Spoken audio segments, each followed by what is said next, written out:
हरे कृष्णा। सभी भक्तों को मेरा सादर प्रणाम। तो मैं सृष्टि यादव, आप सबका स्वागत है मेरी अकेडमी में। हम पढ़ने जा रहे हैं श्रीमद् भगवद गीता यथारूप कृष्ण कृपा मूर्ति श्री श्रीमद ऐसी भक्ति वेदांत स्वामी प्रभुपाद द्वारा रचित, जो कि संस्थापक आचार्य हैं अंतर्राष्ट्रीय कृष्ण भावना संघ के। हम आज हमारा श्लोक है 9.32, चैप्टर है 9 परम गहन ज्ञान, जो कि बहुत ही महत्वपूर्ण चैप्टर है। इससे पहले हम पढ़ लेते हैं, मंगलाचरण कर लेते हैं, जिससे हमें मिलती है गुरु की कृपा। ओम अज्ञान तिम्रांधस्य ज्ञानांजन शलाकया चक्षुरुन्मिलितं येन तस्मै श्री गुरुवे नमः। श्री चैतन्य मनोभीष्टं स्थापितं येन भूतले स्वयं रूपं कदा मह्यं ददाति स्वपदान्तिकं। वन्देऽहं श्रीगुरो श्रीयुत्पदकमलं श्रीगुरून् वैष्णवांश्च श्रीरूपं साग्रजातं सहगण रघुनाथान्वितं तं सजीवं सादयतं सावधूतं परिजनसहितं श्रीकृष्ण चैतन्यदेवं श्री राधा कृष्ण पादान सहगण ललिता शिव शाखान्वितांशु। हे कृष्ण करुणा सिंधो दीनबंधो जगतपते गोपेश गोपिका कांत श्री राधा कांत नमस्तुते। तप्त कांचन गौरांगी श्री राधे वृंदावनेश्वरी वृषभानुसुते देवी प्रणमामि हरि प्रिय। वंशाकल्पतरुभ्यश्च कृपा सिन्धुभ्येव च पतितानां पावनेभ्यो वैष्णवेभ्यो नमो नमः। जय श्री कृष्ण चैतन्य प्रभु नित्यानंद श्री अद्वैत गदाधर श्रीवासादि गौर भक्तवृंद। हरे कृष्ण कृष्ण कृष्ण हरे हरे, हरे राम राम राम हरे हरे। ये हमें हाथ उठा के करना होता है ये मंत्र। नमो विष्णुपादाय कृष्णप्रेष्ठाय भूतले श्रीमते भक्ति वेदांत स्वामिनिति नामिने नमस्ते सरस्वती देवी गौरवाणी प्रचारणे विशेष शून्यवादी पाश्चात्य देशतारिणे। मूकं करोति वाचालं पंगुं गैलयते गिरं यत्र पात्रं हम वन्दे श्रीगुरुदीनतारिणं श्रीचैतन्येश्वरं श्री परमानंद माधवम।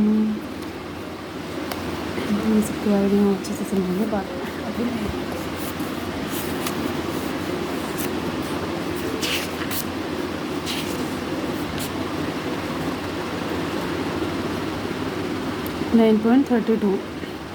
चैप्टर है 9 परम गुह्य ज्ञान, बहुत ही गुह्य ज्ञान जो भगवान सिर्फ अपने भक्तों को देते हैं। 9.32 माम ही पार्थ विपाश्रुते ये अपि स्युः पापयोन्य स्त्रियो वैश्यास्तथा शूद्रास्ते अपि यान्ति परां गतिम्। माम मेरी ही निश्चय ही पार्थ हे प्रथापुत्र व्यपाश्रुत शरण ग्रहण करके ये जो अपि भी स्यु है पाप योन्य निम्न कुल में उत्पन्न स्त्रियाँ वैश्य वणिक लोग तथा भी शूद्रा निम्न श्रेणी के व्यक्ति ते अपि वे भी यान्ति जाते हैं परम गतिम गंतव्य को। हे पार्थ जो लोग मेरी शरण ग्रहण करते हैं वे भले ही निम्न जन्मा स्त्री वैश्य व्यापारी तथा शूद्र श्रमिक क्यों न हो वे परम धाम को प्राप्त करते हैं। यहाँ भगवान साफ साफ कह रहे हैं कि जो लोग मेरी शरण ग्रहण करते हैं मतलब भगवान को भेद नहीं कर रहे हैं, चाहे वो भले निम्न जन्मा स्त्री हो, वैश्य हो, व्यापारी हो, शूद्र हो, श्रमिक हो, क्यों ना हो वे परम धाम को प्राप्त करते हैं। मतलब भक्ति सबके लिए समान है। जो भी भगवान की शरणागत होगा और भक्ति में आएगा उसे परम धाम की प्राप्ति होगी, सबके लिए समान है। तात्पर्य यहाँ पर भगवान ने स्पष्ट कहा है कि भक्ति में उच्च तथा निम्न जाति के लोगों का भेद नहीं होता। भौतिक जीवन में ऐसा विभाजन होता है, किंतु भगवान की दिव्य भक्ति में लगे व्यक्ति पर यह लागू नहीं होता। सभी परम धाम के अधिकारी हैं। श्रीमद् भागवत में 2.4.18 कथन है कि अधम योनि चंडाल भी शुद्ध भक्ति के संसर्ग से शुद्ध हो जाते हैं। अधम भक्ति तथा शुद्ध भक्ति द्वारा पथ प्रदर्शन इतने प्रबल हैं कि वहाँ ऊंच नीच का भेद नहीं रह जाता और कोई भी इसे ग्रहण कर सकता है। शुद्ध भक्त की शरण ग्रहण करके सामान्य से सामान्य व्यक्ति शुद्ध हो सकता है। प्रकृति के विभिन्न गुणों के अनुसार मनुष्य को सात्विक, ब्राह्मण, रजोगुणी, क्षत्रिय तथा तामसी, वैश्य तथा शूद्र कहा जाता है। इन सभी निम्न पुरुष चंडाल कहलाते हैं और वे पापी कुलों में जन्म लेते हैं। सामान्य रूप से उच्च कुल वाले इन निम्न कुल में जन्म लेने वालों की संगति नहीं करते, किंतु भक्ति योग इतना प्रबल होता है कि भगवत भक्त समस्त निम्न कुल वाले व्यक्तियों को जीवन की परम सिद्धि प्राप्त करा सकते हैं। यह तभी संभव है जब कोई कृष्ण की शरण में आ जाए, जैसा कि व्यपाश्रुत शब्द से सूचित है। मनुष्य को पूर्णतः कृष्ण की शरण ग्रहण करनी चाहिए, तब वह बड़े से बड़े ज्ञानी तथा योगी से भी महान बन सकता है। तो यहाँ पर साफ साफ कहा गया है कि शुद्ध भक्त पथ प्रदर्शन इतना प्रबल है कि वो ऊंच नीच का भेद नहीं रह जाता और कोई भी इसे ग्रहण कर सकता है। शुद्ध भक्त की शरण ग्रहण करके सामान्य से सामान्य व्यक्ति शुद्ध हो सकता है। मतलब अगर हम शुद्ध भक्ति ग्रहण करेगा, कोई भी व्यक्ति भले वो शूद्र हो, निम्न स्त्री हो, उसे और भगवत भक्ति मिलेगी और भगवत प्राप्ति जरूर होगी उसको। और व्यापाश्रित शब्द दिया हुआ है फिर मनुष्य को पूर्णतः कृष्ण की शरण ग्रहण करनी चाहिए, है ना। तो हमें सबको भक्ति के रास्ते पर चलना है, यही है मर्म है इस श्लोक का। जब शुद्ध भक्त की हम शरण लेते हैं और उनका संसर्ग करते हैं, संग करते हैं, तो हमारे अंदर वो लक्षण आने लगते हैं और हम भी पापों से मुक्त हो जाते हैं।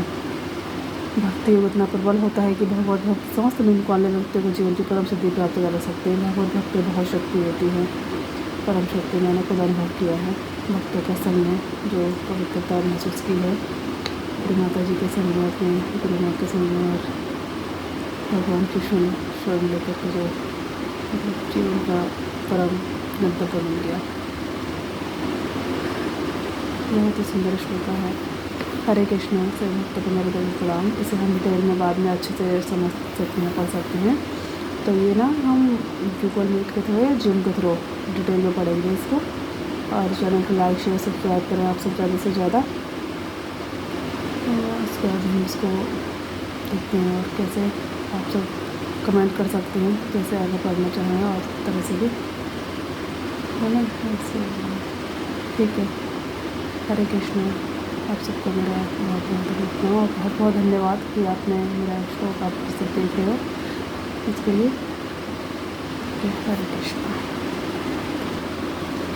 हरे कृष्ण कृष्ण कृष्ण हरे हरे, हरे राम